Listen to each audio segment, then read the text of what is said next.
SCP-107 Object Class Safe Special Containment Procedures 107 poses no immediate threat so long as it does not come into contact with any liquid, such as stored at Site-19 in a 5-meter square containment cell on a 1-meter high pedestal inside a clear perspex container. Experimentation with 107 is to be carried out in Research Area 06, a 484 kilometers square, 22 by 22 kilometer area of desolate land in redacted dedicated to this purpose. Anyone who attempts to activate 107 outside of an approved experiment must be eliminated with any force necessary. Access to and removal of the object requires the authorization of 2 Level 4 personnel. The approval by said personnel of the full experimental procedure. Should 107 become active within Site-19, 2 Class D personnel are to remove it from the site via one of the item transport trucks in loading bay 02. This procedure must be followed regardless of the substance that activated 107, given the unpredictable nature of the item's effect on plant matter. 107 should only be returned once precipitation has increased completely and abnormal plant growth has been neutralized or retained for further study. Description: 107 resembles the top section of a hollow turtle shell. The shell is composed of a hardened biological material of unknown origin. Despite its appearance, whether this material is derived from the shell of a standard sea turtle, superfamily Cheloniidea, is as yet unknown. The item is completely inert until inside of the turtle shell comes into contact with the liquid. When it does so, said liquid appears to be absorbed very quickly. The liquid drains too is unknown, given the lack of visible pores on the inside of the turtle shell. Once active, the red edge of the red edge of the shell glows dimly, and the substance placed into the shell begins to precipitate in the atmosphere and fall as rain in the area at least 0.5 meters, but less than 10 kilometers from the object. The phenomenon is mobile. Moving 107 will move the area of effect along with the exclusion zone. The duration and intensity appears to be proportional to the amount of liquid placed into the shell. 10 milliliters of water resulted in just under half an hour of light drizzle, whereas filling it around 3/4 mark set off 2 days of torrential rain. Precipitation generated by 107 has varying effects on plant matter. Although these effects are only seen in plants grown within the effect area, watering other plants with collected liquid causes no normal reaction. See Experimental Log Addendum 107-2. Addendum 1. SCP-107 was discovered by an archaeologist, Professor M. Redacted, in what is now Ethiopia, buried alongside what appeared to be a tribal shaman. Carbon dating formed on the shaman's bones, given the age of around 18,000 BCE.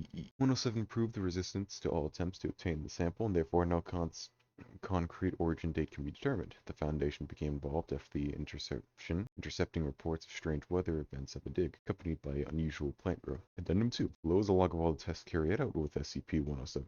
Agents with ideas for sensible future testing protocols should contact me. Has been scratched out. Feel free to test reasonable safe liquids with 107 and log your findings. Please note that you will be responsible for anything that results from the test. We need all the data we can to get to the oddity. More tests of liquid-based SCPs may be valuable to research, but most are simply too dangerous to carry out, at least with the current containment procedures. Testing involved 107 and SCP-009, SCP-447-2, and SCP-874 have been proposed, but were rejected on the grounds that the results of the potential to be dangerous or highly unstable.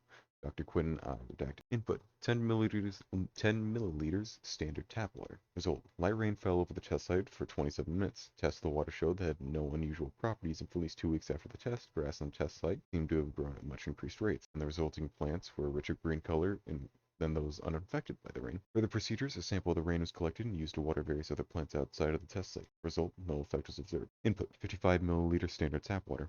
Result: torrential rainfall over test site for 2 days, and an effect in the grass similar to that of the first test. Fruit-bearing plants grown in the soil at the test site grew very quickly and bore much larger fruit than the control plant. Effect had diminished considerably after 3 months. Input: 4 centimeters cubed block of wood. Result: no effect observed. Input: 20 steel ball bearings of radius 2 millimeters. Result: no effect observed. Input: 10 milliliters of human urine.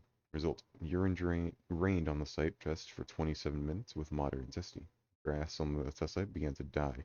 Any other plant species moved in the test site began to grow sustained passive pitcher insect trap, incapable of actually digesting insect matter. Subsequent input: 20 milliliters of human urine. Result: urine rained from the test site for 3 hours and 42 minutes with slightly greater intensity. No grass plants grew larger, and larger pitcher traps capable of digesting small rodents. Input: 10 milliliters of human blood, extracted from Class D test subject. Result: a substance proven afterwards to be human blood with the same genetic makeup of the donating subject fell on the test site for 27 minutes. Grass in the test site appeared to die with contact with the blood and began rotting within minutes. Any grass plants planted in the resulting soil began to mutate and grow large, 20 centimeters across. Carnivorous organs similar to those of the Venus flytrap, Dione muscipula. When approached by Class D personnel, the plants were seen to data expunge. These organisms began to grow back after 2 weeks. Further testing with bodily fluids considered on input: 10 milliliter water with 5 grams of steel ball bearing. Result: water was absorbed by 107 and standard reaction was observed in plant matter. Ball bearings remained in the shell, evidently having no impact on the test. Input: 10 milliliters of liquid cyanacrylate adhesive. Result: all liquid was absorbed by 107 and partially cured. Cyanacrylate fell on the site for 18 minutes. It is unlikely that this reduced duration effect was due to curing of the adhesive whilst inside 107. Plant matter grew sticky coatings. Layer identified as cyanotherivate coating was very effective at trapping insects and preventing them from damaging the plant. Input: 10 milliliters fresh orange juice. Result: standard precipitation pattern, 27 minutes of drizzle. Fruit-bearing plants moved from the testing site began to grow an unknown citrus plant. Irrespective plant species, and despite the cold conditions, no ill effects observed with consumption of the fruit.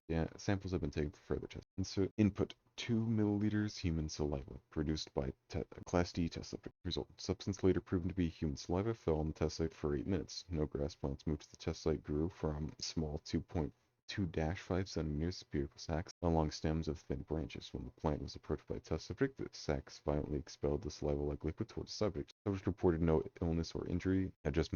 Adjacent augmented plants began to die within 3 minutes. Input: 10 milliliters of 99.9 repeating percent isotopical heavy water, D2O. Result: standard precipitation pattern, 27 minutes of light drizzle. Mass spectrometry of samples revealed a deuterium abundance of 104 ppm, standard for natural water. Input: 5 milliliters elemental mercury. Sample began to be absorbed but was not re-excluded.